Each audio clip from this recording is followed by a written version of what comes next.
رقت عيناي شوقا ولطيبة ذرفت عشقا اعوذ باللہ من الشیطان الرجیم بسم اللہ الرحمن الرحیم قال اللہ تبارک و تعالی فی کلامہ المجید وَأَمَّا مَا يَنْفَعُ النَّاسَ فَيَمْكُثُ فِي الْأَرْضِ صدق اللہ مولانا العظیم وصدق رسولہ النبی الکریم۔ درود پاک بآواز بلند صلاۃ و سلام علیکہ یا سیدی یا رسول اللہ، الصلاۃ و سلام علیکہ یا سیدی یا حبیب اللہ۔ نہایت مکرم و محترم عظیم علماء کرام اور سینکڑوں کی تعداد میں تشریف فرما عاشقان رسول، اللہ کریم کی بارگاہ قدس میں دعا ہے وہ ذات لم یزل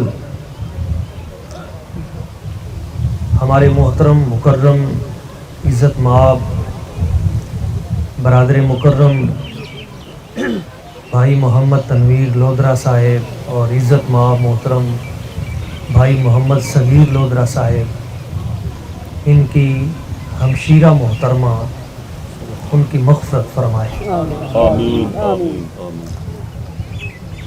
ان کی قبر کو روشن اور منور فرمائے، آمین۔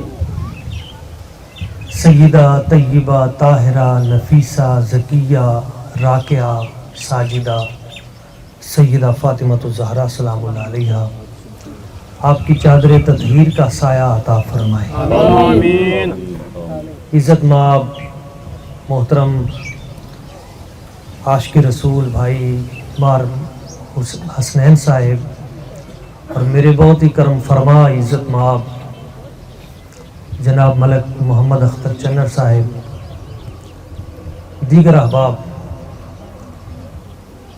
میں نے قرآن مجید فرقان حمید کی ایک آیت کریمہ کا مختصر سا حصہ آپ دوستوں کی سماعتوں کی نظر کیا ہے۔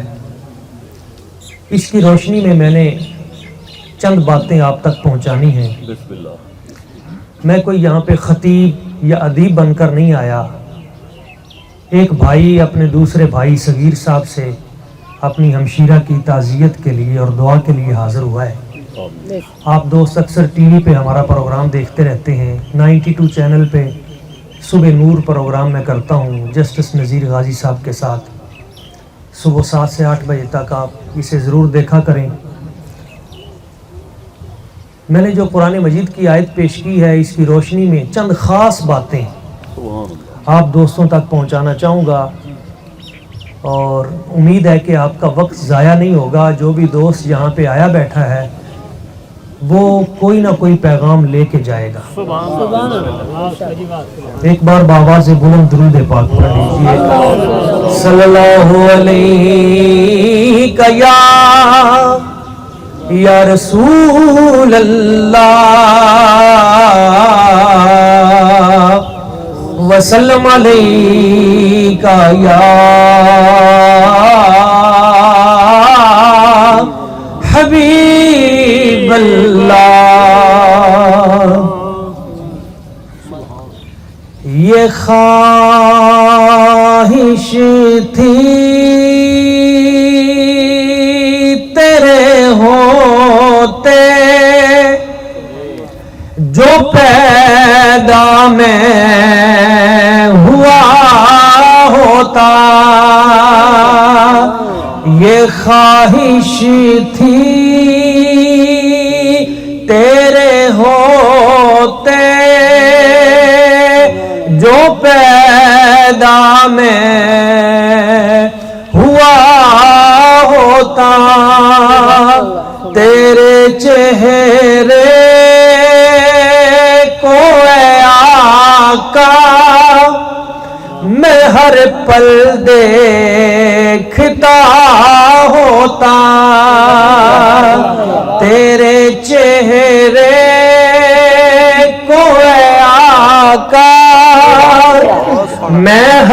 کل دیکھتا ہوتا سبحان اللہ جی میں بچوں میں یتیم ہوتا اور پھر دن عید کا ہوتا میں بچوں میں یتیم ہوتا اور پھر دن عید کا ہوتا لگاتا تو مجھے سینے میں جی بھر کے ہنسا ہوتا لگاتا تو مجھے سینے میں جی بھر کے ہنسا ہوتا اور فلک پر چاند میں ہوتا اور آپ ہوتے پنگھوڑے میں فلک پر چاند میں ہوتا اور آپ ہوتے پنگھوڑے میں جدھر اٹھتی تیری انگلی ادھر میں جھک گیا ہوتا جدھر اٹھتی تیری انگلی ادھر میں جھک گیا ہوتا اور بہت خوبصورت شعر ہے تمنا تھی میرا بچپن اگر ہوتا تو یوں ہوتا تمنا تھی میرا بچپن اگر ہوتا تو یوں ہوتا تیرے آقا نواسوں سے گلی میں کھیلتا ہوتا تیرے آقا نواسوں سے گلی میں کھیلتا ہوتا اور آخری شعر صدیق اکبر کی آنکھوں میں جو آنسو تھا وہ میں ہوتا آپ نے سیدنا صدیق اکبر کی بات کی سیدنا صدیق اکبر کی آنکھوں میں جو آنسو تھا وہ میں ہوتا تیرے رخسار پر آقا عقیدت سے گرا ہوتا تیرے رخسار پر آقا عقیدت سے گرا ہوتا نعرہ رسالت نعرہ رسالت نعرہ خلافت ہاتھ اٹھا کے نعرہ حیدری معزز سامعین کرام اللہ کریم نے قرآن مجید میں ایک اصول بیان کر دیا ہے سبحان اللہ سبحان اللہ آج کی میری گفتگو بس وہ اصول آپ تک پہنچانا ہے وَأَمَّا مَا يَنْفَعُ النَّاسَ فَيَمْكُسُ فِي الْأَرْضِ اللہ کریم ارشاد فرماتا ہے کہ جو لوگوں کو فائدہ دے گا جو انسانوں کو نفع دے گا فَيَمْكُسُ فِي الْأَرْضِ وہ زمین میں باقی رہے گا سبحان اللہ بے شک اس دنیا میں بقا اسے ملے گی عزت اسے ملے گی قائم دائم وہ رہے گا ہمیشگی اسے ملے گی ینفع الناس جو دوسروں کو فائدہ دیتا ہے سبحان اللہ جو دوسروں کو نقصان دیتا ہے وہ کبھی باقی نہیں رہے گا سبحان اللہ اس کا نام باقی نہیں رہے گا اس کی نسلیں باقی نہیں رہیں گی باقی وہ رہے گا جو دوسروں کو فائدہ دیتا ہے یہ پہلا اصول ہے جو قرآن مجید نے بیان فرمایا ہے اللہ کریم کی ذات ببرکات نے ہمیں بنایا ہی اس لیے ہے کہ ہم دوسروں کو فائدہ دیں، سبحان اللہ لوگوں کے ساتھ اچھا برتاؤ کریں۔ اس نے ہمیں بہت سارے رشتے عطا کیے، ان رشتوں میں بھائی کا رشتہ ہے، بہن کا رشتہ ہے، ماں کا رشتہ ہے، باپ کا رشتہ ہے، بیٹے بیٹی کا رشتہ ہے، ہمسایوں کا رشتہ ہے۔ ہر رشتے کا احترام کرنا اور ہر رشتے کو اس کا حق دینا، یہی اصل اسلام ہے۔ ایک بہن دنیا سے گئی بھائیوں کی، میرے کریم آقا صلی اللہ علیہ وآلہ وسلم حضور کا فرمان ہے، مشکات شریف میں ہے، حضور نے فرمایا جس نے اپنی 2 بیٹیوں کی پرورش کی یا اپنی 2 بہنوں کی پرورش کی سبحان اللہ اور ان کی تربیت کر کے انہیں اگلے گھر تک پہنچا دیا، 2 بیٹیاں یا 2 بہنیں، حضور نے فرمایا کل قیامت والے دن وہ یوں میرے ساتھ ہوگا جیسے یہ میری 2 انگلیاں آپس میں جڑی ہوئی ہیں، ایسے وہ میرے قریب ہوگا۔ سبحان اللہ 2 بہنوں کے ساتھ حسن سلوک کرنے والا۔ ایک بہن اپنے بھائی سے کتنا پیار کرتی ہے، مجھے ایک بڑا دلچسپ اور ایمان افروز واقعہ یاد آ گیا اور آپ کے دل کا زنگ اتر جائے گا۔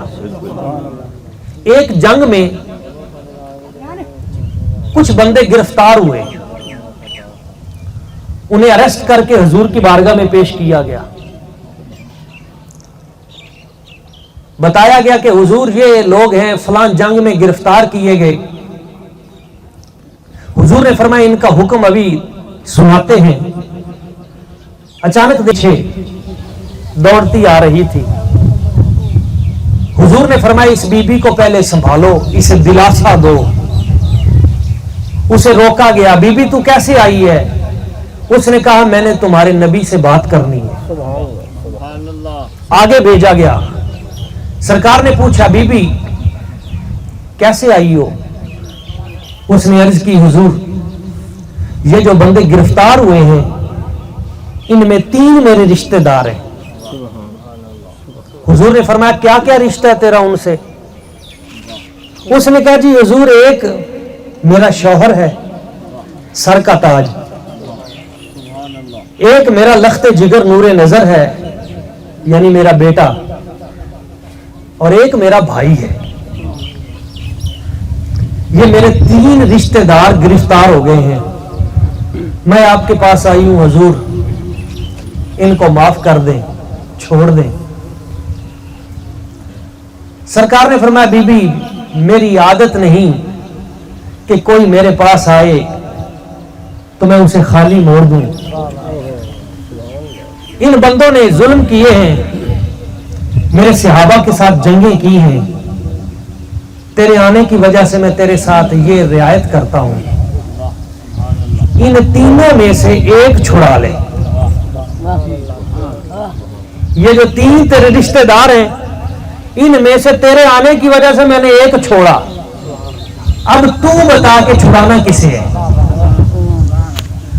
اب آپ دیکھیں بڑا حیران کن معاملہ ہے، اس نے 1 سیکنڈ لگایا، 1 سیکنڈ، اس نے کہا حضور میرے بھائی کو چھوڑ دیں۔ ہائے ہائے، اس نے کہا حضور میرے بھائی کو چھوڑ دیں۔ صحابہ کرام بڑے حیران ہوئے، انہوں نے عرض کی یا رسول اللہ صلی اللہ علیہ وسلم یہ اس عورت نے کیا کیا؟ اس بی بی نے یہ کیسا فیصلہ کر دیا؟ اس نے کہا میرے بھائی کو چھوڑ دیں، اس کا شوہر بھی ہے، اس کا نور نظر، اس کا بیٹا بھی ہے۔ حضور نے فرمایا میرے صحابہ اس بی بی نے فیصلہ صحیح کیا ہے، صحیح کیا ہے۔ حضور ہمیں حکمت سمجھ نہیں آئی، حضور نے فرمایا اسے ہی پوچھ لو، پھر اسے پوچھو کہ یہ تو نے بھائی کو کیوں چھڑایا ہے؟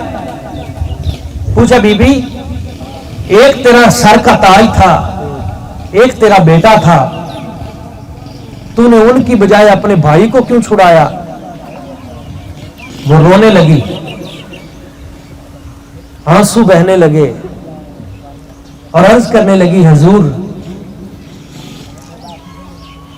شوہر کی گنجائش تو ایک کے جانے کے بعد دوسرے کی بھی ہے اور بیٹے میرے اور بھی ہیں، یہ بھائی اور میں ہم دونوں اکٹھے پیدا ہوئے تھے، میری ماں بھی مر گئی، میرا باپ بھی مر گیا، یہ میرے ماں باپ کی نشانی ہے، اس کا میرے پاس کوئی متبادل نہیں ہے، اس کو چھوڑ دیں، اور ساتھ روتی ہے۔ میرے سرکار نے فرمایا بی بی تو نے یہ جو انتخاب کیا ہے تینوں میں سے، تیرے اس حسن انتخاب کی وجہ سے میں نے تیرے تینوں چھوڑ دیے، میں نے تینوں کو ہی چھوڑ دیا۔ حضور کی بہن ہے ایک جن کا نام ہے حضرت شیمہ، بہن کے بارے میں مولا علی فرماتے ہیں تیری بہن تیرے دروازے پہ آ جائے پھر سب کچھ قربان کر دے، بہن کو کبھی خالی نہ موڑنا، اپنی بہن کا اپنی ہمشیرہ کا خیال رکھنا۔ گرفتار کرتے ہوئے صحابہ کرام جس وقت بنو حوازن کے قبیلے پہ حملہ آور ہوئے، 6000 بندے گرفتار کر کے حضور کی بارگاہ میں پیش کر دیے، پیچھے جو لوگ بچ گئے انہوں نے دیکھا کہ اب بندے چھڑانے ہیں، عربوں کا ایک رواج تھا، وہ پھر فدیہ دیتے تھے، وہ پھر پیسے اکٹھے کرتے تھے، انہوں نے ایک ایک گھر سے دروازے کھٹکھٹا کے پیسے مانگنے شروع کر دیے کہ پیسے اکٹھے کرو، مدینہ پاک جانا ہے، اپنے ہزاروں بندوں کو چھڑانا ہے۔ قبیلے کے سردار دروازے کھٹکھٹاتے ہوئے ایک ضعیف بی بی کے دروازے پہ پہنچے جس کا نام حضرت شیمہ تھا۔ جب اس بی بی کے دروازے پہ پہنچے، حضرت شیمہ یہ وہ تھی جو حضرت حلیمہ سعدیہ کی بیٹی تھی، اور حضرت سیدہ حلیمہ سعدیہ رضی اللہ تعالیٰ عنہ جنہوں نے بچپن میں میرے حضور کو دودھ پلایا تھا، وہ سیدہ حلیمہ سعدیہ جن کی یہ بیٹی حضرت شیمہ یہ حضور کو اٹھا کر لوری دیا کرتی تھی۔ میں ابھی ایک نعت کی کتاب لکھ رہا ہوں، میں نے ایم فل میں بھی اس پہ کام کیا تھا، پی ایچ ڈی میں بھی اس پہ کام کیا تھا۔ حضرت شیمہ جو نعت پڑھا کرتی تھی مجھے وہ بھی یاد ہے، عہد نبوی میں خواتین کی نعت یا شاعری، وہ جتنی خواتین تھی اس دور کی، وہ جو حضور کی نعت پڑھا کرتی تھی، میں نے ان سب نعتوں کو اکٹھا کیا ہے۔ تو حضرت شیمہ حضور کو جب اٹھایا کرتی تھی نا عصر کی نماز کے بعد، نماز تو نہیں ہوتی تھی باقاعدہ اس وقت، لیکن شام کا جو وقت ہوتا تھا تو حضرت شیمہ حضور کو اٹھا کر، چھوٹی بیٹی تھی تو حضور کو اٹھا کر وہ محلے کے بنو سعد محلے کے چوک میں آ جاتی تھی، وہاں محلے کی اور بیٹیاں بھی اپنے اپنے بھائیوں کو لے کے آ جاتی تھی، تو ہر بہن اپنے بھائی کو دوسری بیٹیوں کو دکھاتی تھی کہ میرا بھائی کتنا خوبصورت ہے۔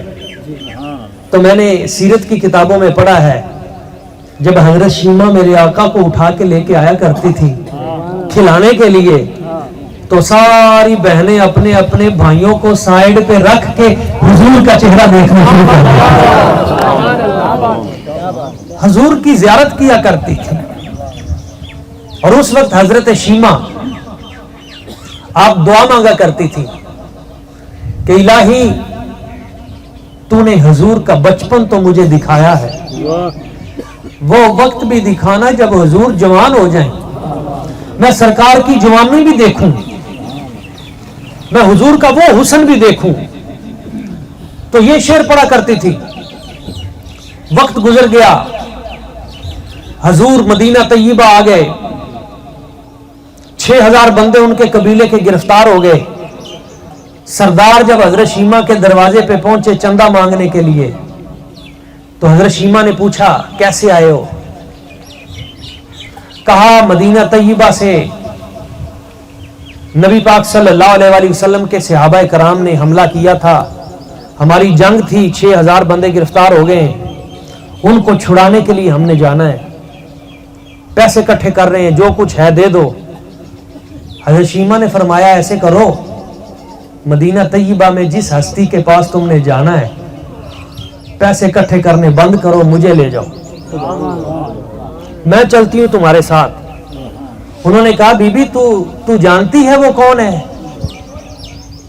کہا بس کوئی بچپن کا تعلق ہے، اگر وہ جان لیں۔ چل پڑی، جب مدینہ طیبہ میں آئی، اب یہاں کا ماحول اور تھا، مکہ کا ماحول اور تھا، یہاں حضور کے صحابہ کی قطاریں کھڑی ہیں، مسجد نبوی شریف کے باہر ننگی تلواریں ہیں۔ صحابہ کرام نے دیکھا ایک لشکر آ رہا ہے، آگے آگے ایک بی بی چل رہی ہے، انہوں نے اپنی تلواریں آگے کر دیں۔ بی بی کدھر جا رہی ہے؟ تمہیں نہیں پتا آگے دربار مصطفیٰ ہے، کام بتاؤ۔ حضرت شیمہ نے تلوار پہ ہاتھ مارا اور فرمایا خلو سبیلی فعلموا انا اخت نبیکم، میرا رستہ چھوڑ دو، تمہیں نہیں پتا میں تمہارے نبی کی بہن لگتی ہوں، میں تمہارے نبی کی ہمشیرہ لگتی ہوں۔ صحابہ اکرام کی تلواریں گر پڑی۔ مولا علی پاک دوڑتے ہوئے حضور کی بارگاہ میں آئے، آقا حضرت شیمہ آئی ہیں، آپ کی بہن۔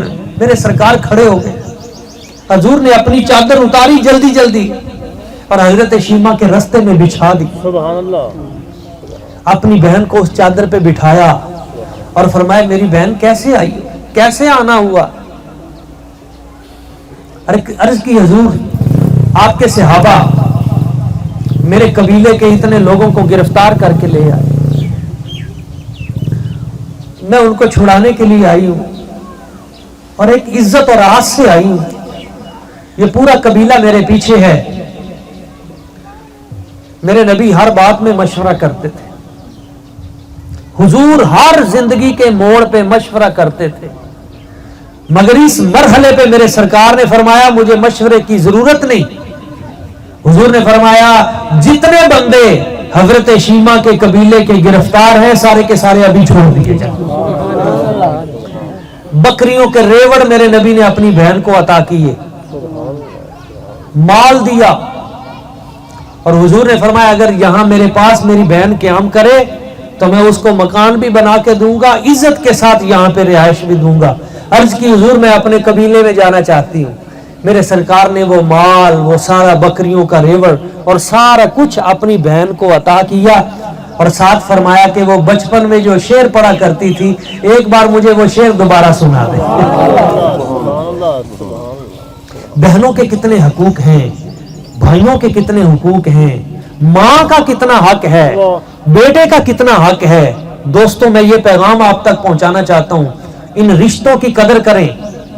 آج ہم رشتے توڑتے ہیں،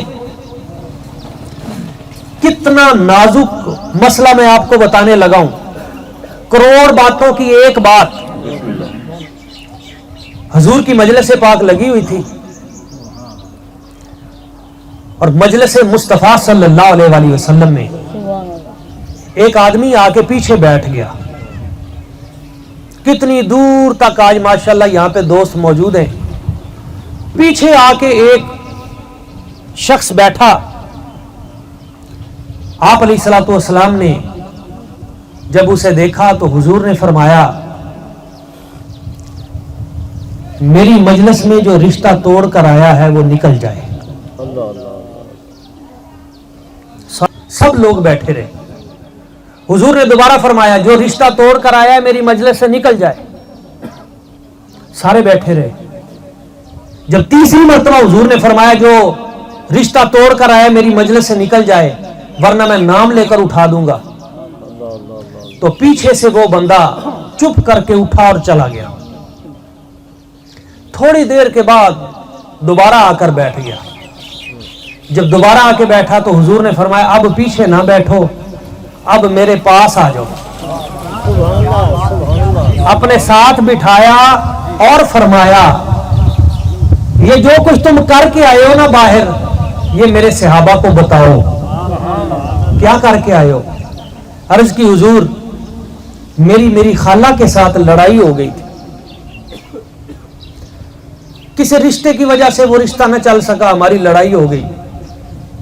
میں نے اپنی خالہ سے کہا میرے گھر سے نکل جا. حضور میں نے اپنی خالہ کو اپنے گھر سے نکال دیا. میں نے کہا تیرا میرا مرنا جینا آج کے بعد ختم. جیسے ہم آج کل رشتے توڑتے ہیں پھر کہتے ہیں تو اپنے گھر میں اپنے گھر. حضور میری خالہ اپنے گھر چلی گئی, میں آپ کے پاس آ گیا. جب آپ نے تیسری بار فرمایا میں کہ اٹھ کے باہر چلا جائے جو رشتہ توڑ کے آیا ہے, ورنہ میں نام لے کے اٹھا دوں گا, تو مجھے پتا چلا کہ مجھے کہا جا رہا ہے. میں حضور چپ کر کے پیچھے سے اٹھا, میں سیدھا اپنی بہن کے گھر اپنی خالہ کے گھر گیا اور میں نے اپنی خالہ سے جا کے معافی مانگی. جب میں نے اپنی خالہ سے معافی مانگی, میری خالہ بڑی حیران ہوئی کہ تو نے تو خود مجھے گھر سے دھکے دے کے نکالا تھا, اب تو کیسے آ گیا میرے پاس. تو میں نے عرض کی میری خالہ مجھ سے غلطی ہو گئی, مجھے حضور نے اپنی مجلس سے نکال دیا ہے, اور حضور کی مجلس سے جو نکل جائے پھر اسے ٹھکانہ کیسے ملے گا, تو مجھے معاف کر دے, میں واپس جاؤں حضور سے معافی مانگوں. میری خالہ نے کہا ایسے کر, تو مجھے معاف کر دے, میں نے تجھے معاف کیا. حضور میری خالہ نے مجھے معاف کر دیا ہے, میں نے اسے معاف کر دیا ہے, ہماری صلح ہو گئی ہے. حضور میں آپ کی مجلس میں آ گیا ہوں. حضور بڑا خوش ہوئے, سرکار بڑے خوش ہوئے, اور اس مقام پہ حضور نے وہ جملہ بولا جو میں آپ تک پہنچانا چاہتا ہوں.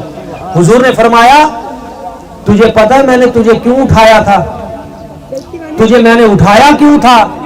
جی.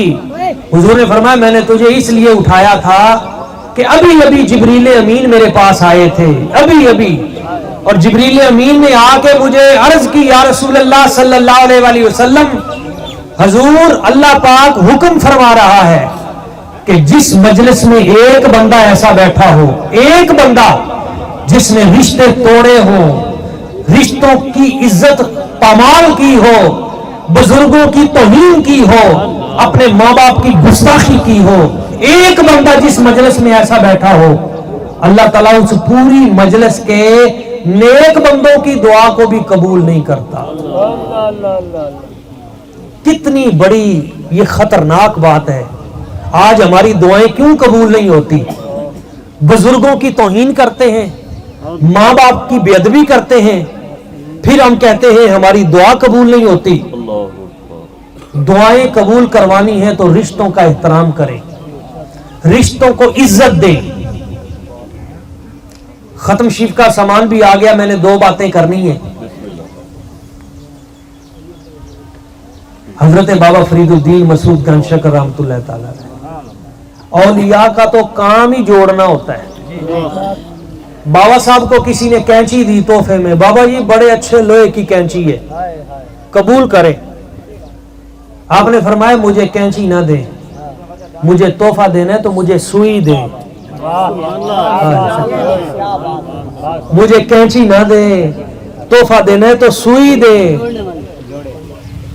کینچی کا کام کاٹنا ہوتا ہے, سوئی کا کام جوڑنا ہوتا ہے. کینچی نہ بنے, سوئی بنے, جوڑنے والے بنے, توڑنے والے نہ بنے.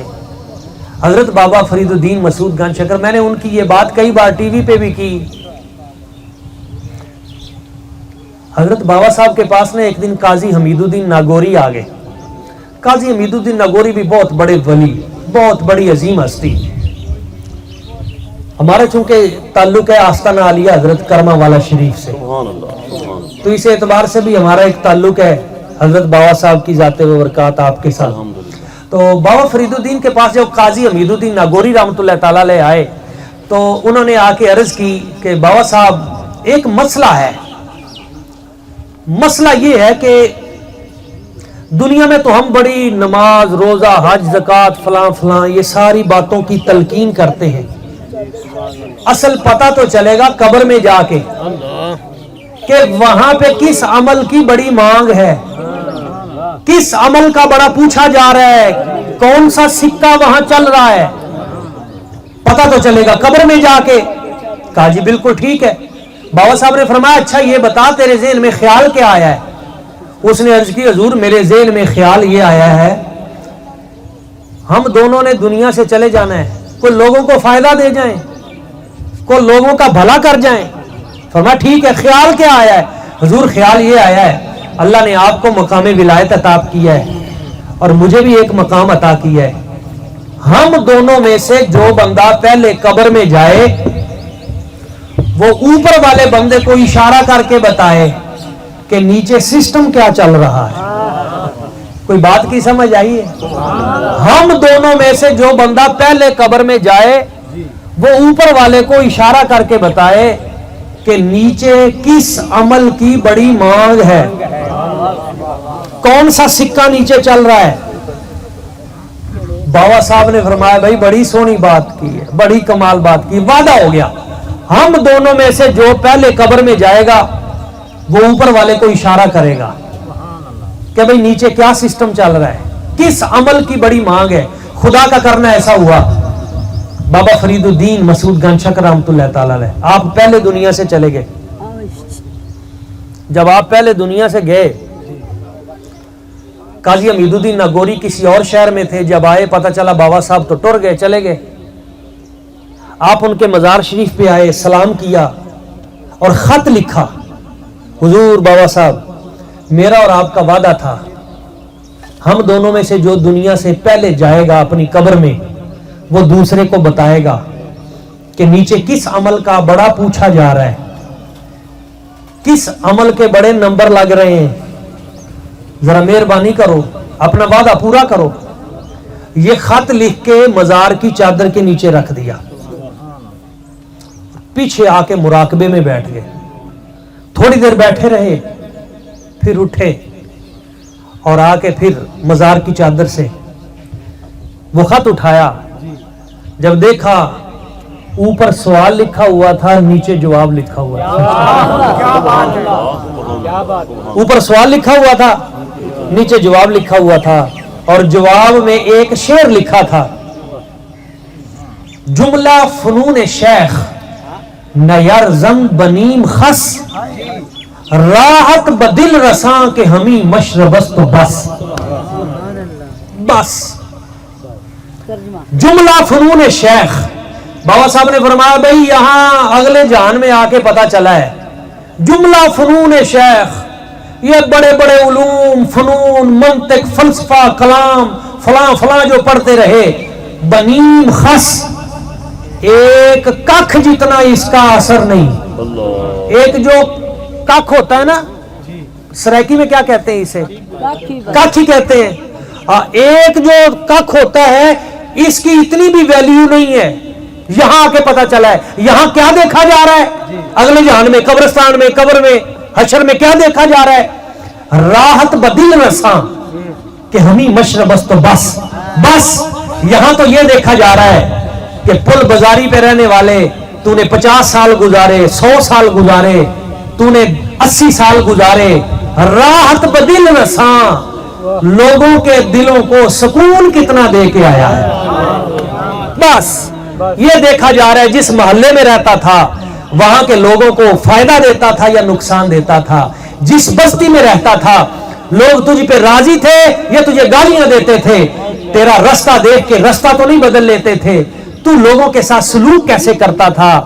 کتنی بڑی وہ بی بی تھی ملکہ زبیدہ, ہارون الرشید کی بیوی. جب وہ پہنچی خانہ کعبہ شریف میں, بغداد کی ملکہ جب سین حرم میں پہنچی تو لوگوں سے پوچھنے لگی خانہ کعبہ شریف میں جا کے کہ تمہاری کوئی تمنا ہو, تمہاری کوئی پریشانی ہو تو بتاؤ. لوگوں نے کہا بی بی ہماری جو بھی پریشانی ہوتی ہے خانہ کعبہ آتے ہیں مشکل حل ہو جاتی ہے, ہر مشکل حل ہو جاتی ہے. اور یقینی بات ہے, میرے ایک دوست ہیں وہ بھی پروفیسر ہیں اور اب وہ ریٹائرڈ ہو گئے اور ان کی کوئی اولاد نہیں تھی, 60 سال کے ہو گئے, اولاد نہیں ہوئی. اور ڈاکٹروں نے بتا دیا کہ آپ اور آپ کی بیوی دونوں اولاد کے حوالے سے انفٹ ہیں, ممکن ہی نہیں ہے. وہ کہنے لگے جی بڑی بڑی جگہ پہ گئے ہیں کوئی مجھے, میں نے انہیں کہا آپ ایسا کریں, آپ ایک بار نا اپنی بیوی کو ساتھ لے جائیں خانہ کعبہ شریف. اور نہ نظریں جھکا کے رکھنی ہے اور سیڑھیاں اترتے جائیں. اور اسی طرح جب آخری سیڑھی اتر کے پھر اچانک آپ نے نگاہ اٹھانی ہے, سامنے خانہ کعبہ شریف ہوگا, بس پھر مانگ لینا. پہلی نگاہ میں 60 سال عمر, ڈاکٹروں نے جواب دے دیا, وہ گئے.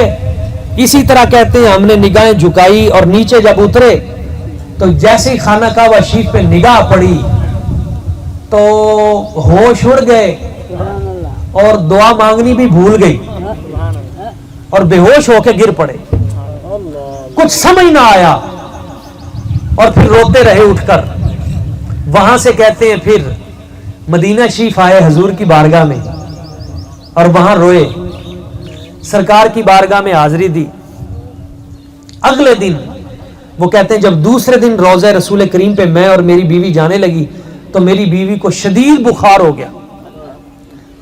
تو میں انہیں قریبی گیٹ نمبر 5 پہ ہاسپٹل ہے وہاں لے گئے, انہوں نے آگے شفٹ. آپ دیکھیں کہ وہ سوڈان کی بی بی جس کا نام فاطمہ تھا, اس کی آنکھیں ضائع ہو گئیں. المدینہ اخبار میں بھی چھپا, یہ بڑے بڑے دنیا کے اخباروں میں چھپا. اس نے پوری دنیا سے اپنی آنکھوں کا علاج کرایا, اس کی آنکھیں نہ ٹھیک ہوئیں تو حضور کے روضے پہ آ گئی. جب مصر کے ڈاکٹروں نے بھی اسے کہہ دیا کہ بی بی نور ختم ہو گیا ہے, اب آنکھیں ٹھیک نہیں ہوں گی, حضور کے روضے پہ آ کے کہنے لگی یا رسول اللہ صلی اللہ علیہ وسلم, آقا حج کے دن ہے, میں نے حج نہیں کرنی, میں آنکھیں لینے آئی ہوں اور اپنی سہیلیوں سے وعدہ کر کے آئی ہوں, میں حضور کی بارگاہ میں جا رہی ہوں, میں نے آنکھیں لے کے آنا ہے, میرے پاس اور کچھ نہیں ہے حضور, کچھ نہیں ہے میرے پاس. ایک بات ہے, میرے ماں باپ نے میرا نام آپ کی بیٹی سیدہ فاطمہ پاک کے نام پہ رکھا ہے, میرا نام فاطمہ ہے حضور, آپ کی بیٹی کا نام, آپ سفارش کریں, کرم نوازی فرمائیں, میں نے ایسے نہیں جانا. ابھی اس کی دعا پوری بھی نہیں ہوئی تھی, حضور کے روضے پہ اللہ کریم نے اس عورت کو 2 آنکھیں عطا کر دی. اس لیے ہم کہتے ہیں کہ ادب سے دامن بچھا کے مانگو, حضور دیں گے, ضرور دیں گے. ادب سے دامن بچھا کے, مل کے ذرا محبت سے پڑھ لیں, ادب سے دامن بچھا کے مانگو, حضور دیں گے, ضرور دیں گے. دلوں کو کاسا بنا کے مانگو, حضور دیں گے, ضرور دیں گے. کلام رب العلا کو پڑھ لو, صدائے جاؤ کا کہہ رہی ہے, وَلَوْ أَنَّهُمْ إِذْ ظَلَمُوا أَنفُسَهُمْ جَاءُوكَ. کلام رب العلا کو پڑھ لو, صدائے جاؤ کا کہہ رہی ہے. مدینے ڈیرے جما کے مانگو, حضور دیں گے, ضرور دیں گے. جہاں سے مولا علی نے مانگا, جہاں سے ہر ایک ولی نے مانگا, جہاں سے مہر علی نے مانگا, جہاں سے ہر ایک ولی نے مانگا. گداؤ تم بھی وہیں سے مانگو, حضور دیں گے, ضرور دیں گے. گداؤ تم بھی وہیں سے مانگو, حضور دیں گے, ضرور دیں گے. دلوں کو کاسا بنا کے مانگو, حضور دیں گے, ضرور دیں گے. تو میرے حضور آج بھی عطا فرماتے ہیں. میں اپنی گفتگو کو اختتام کی طرف لے جا رہا ہوں. ابھی ہمارا ایک ٹی وی پہ پروگرام ہوا تھا اور اس میں ہمارے ساتھ موجود تھے سلطان بشیر الدین صاحب. یہ پاکستان کے بہت بڑے سائنسدان ہیں, 96 سال سے زیادہ ان کی عمر ہو گئی ہے. ڈاکٹر عبدالقدیر خان کے ساتھ مل کر انہوں نے ایٹم بم بنایا. اللہ انہیں صحت عطا فرمائے. ہمارا یہ پروگرام 8 کروڑ سے زیادہ لوگوں نے لائیو دیکھا تھا. جسٹس نذیر غازی صاحب, انہوں نے پوچھا سلطان بشیر الدین صاحب سے کہ آپ تو سائنسدان ہیں, آپ بتائیں حضور آج بھی عطا کرتے ہیں؟ اس نے کہا جی میں کوئی مولوی پیر یا کوئی میں عالم یا میں وہ تو نہیں ہوں, میں نے تو ساری زندگی سائنس والے کام کیے ہیں, لیکن مجھے ایک بات کا پتہ ہے. بھئی کیا؟ اس نے کہا حضور آج بھی عطا کرتے. کیسے بھائی؟ اس نے کہا جی ایسے کہ میں ایک بار یورپ کے دورے پہ تھا, واپسی پہ میں مدینہ شریف, میرے دل میں آیا کہ میں حضور کی بارگاہ میں سلام کر کے جاؤں. میں مدینہ شریف اترا تو میں تھکا ہوا تھا, تو میں نے سوچا کہ میں یہاں پہ کسی ہوٹل میں آرام کر لوں, 2-3 گھنٹے سو کے نہا کے پھر حاضری دوں گا.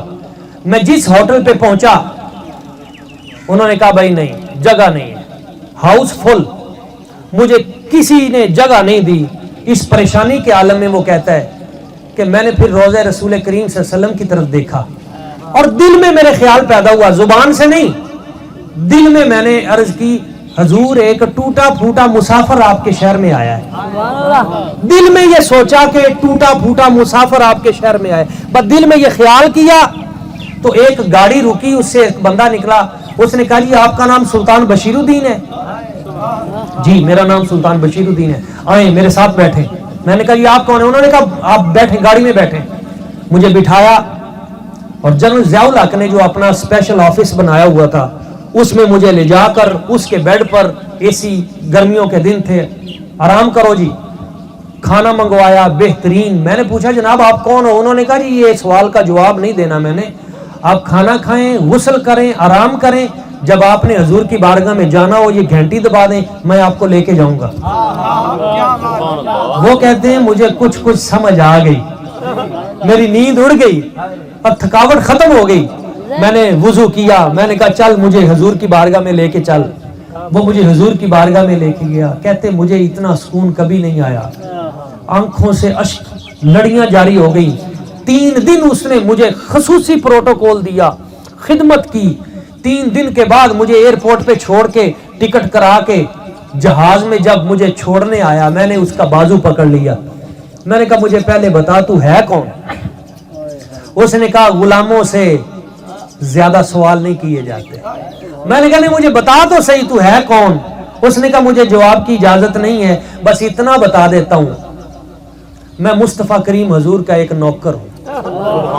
میں اپنی ڈیوٹی پہ جا رہا تھا, آپ کے ذہن میں خیال آیا تھا کہ ٹوٹا پھوٹا مسافر, تو حضور نے مجھے فوراً فرمایا باقی کام بعد میں کرنا, اس ٹوٹے پھوٹے کا پہلے خیال کرو.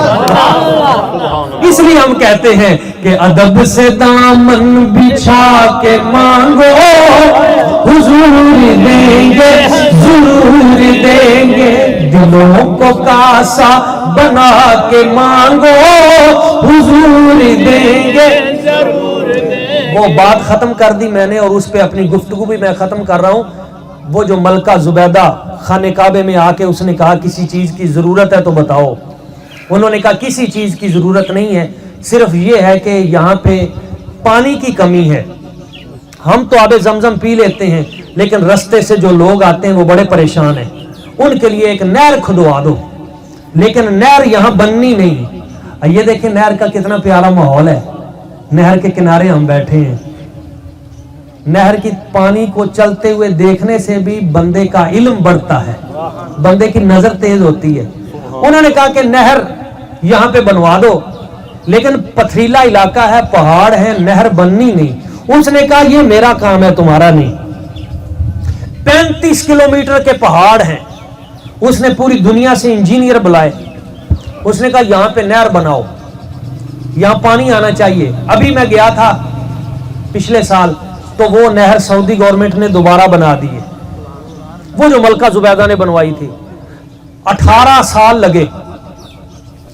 وہ جو مستری مزدور تھے نا, انجینئر, انہوں نے کہا بی بی یہ پہاڑی علاقہ ہے, ایک بار ہم جس وقت ماریں گے نا یہاں پہ تیشا تو کام نہیں بنے گا, پتھر ہے. اس نے کہا جو ایک بار تیشا مارے گا نا ایسے, اس کو 2 سونے کے ٹکے دوں گے. گنتی کرتا رہے, ٹکے سونے کے لیتا رہے. 18 سال کے بعد نہر مکمل ہو گئی. ملکہ زبیدہ نہر دیکھنے آئی. اس نے دیکھا نہر چل رہی ہے, پرندے پانی پی رہے ہیں, چرند پانی پی رہے ہیں, انسان پانی پی رہے ہیں. بڑی خوش ہوئی. اس نے کہا بتاؤ کتنا حساب ہے.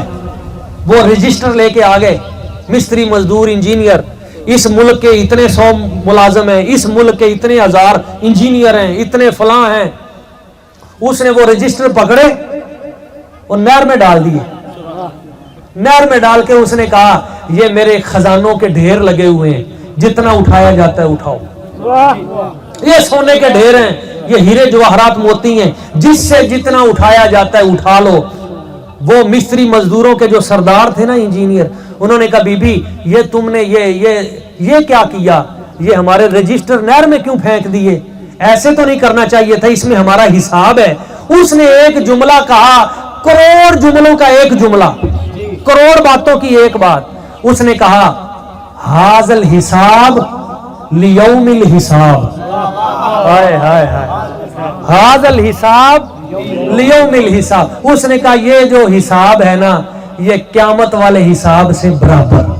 یا اللہ رو پڑی, یا اللہ یہ میں نے تیرے بندوں کی خدمت کے لیے یہ چھوٹی سی نہر بنوائی ہے, دیکھ لے تو گواہ ہے, میں نے تیرے بندوں سے حساب نہیں کیا, میں نے تیرے بندوں سے حساب نہیں کیا.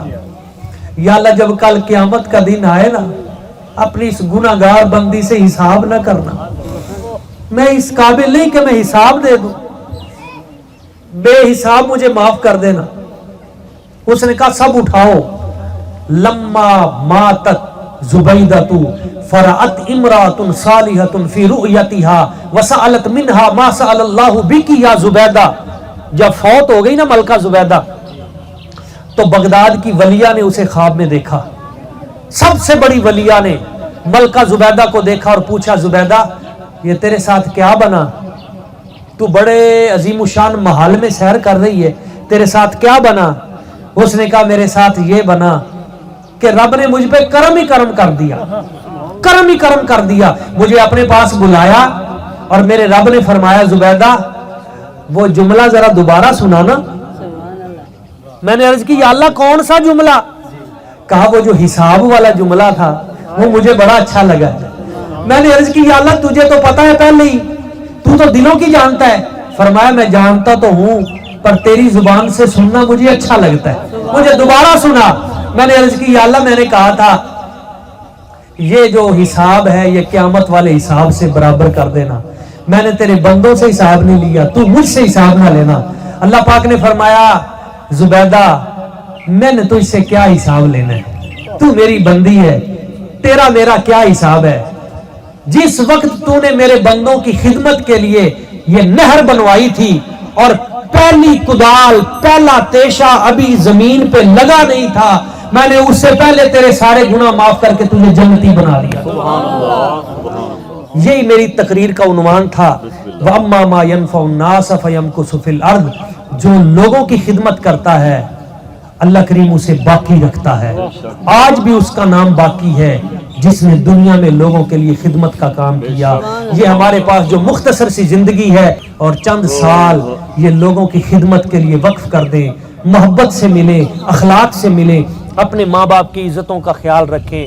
آخری شعر میرے ساتھ مل کے, سبحان اللہ. اے دنیا کسے نل نہ کر دی وفاواں, اے دنیا کسے نل نہ کر دی وفاواں, اے نہیں ویکھ سکدی کسے سے تے چھاواں. اے دنیا فریبی نکمی نکاری, اے 2 دن دا میلہ اے 2 دن دی یاری. اے دنیا فریبی نکمی نکاری, اے 2 دن دا میلہ اے 2 دن دی یاری. قبر وچ نکیراں نے جس ویلے آونا, قبر وچ نکیراں نے جس ویلے آونا, اوتھے آ کے تے اونا پوچھنا پچھونا. اوتھے آوے گی مصطفیٰ دی سواری, اوتھے آوے گی مصطفیٰ دی سواری.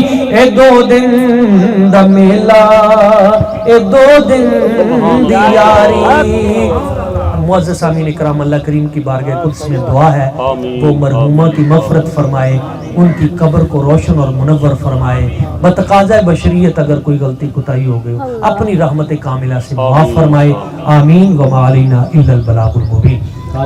یہ ہمارا جو پروگرام ہے یہ ابر کرم ٹی وی پہ ابھی چل رہا تھا، شام تک یہ دوبارہ اپلوڈ ہو جائے گا، اس پہ بھی آپ دیکھ سکتے ہیں. ابر کرم ٹی وی آپ یوٹیوب پہ لکھیں گے تو اس کے اوپر یہ ہمارا پروگرام آ جائے گا. بہت شکریہ.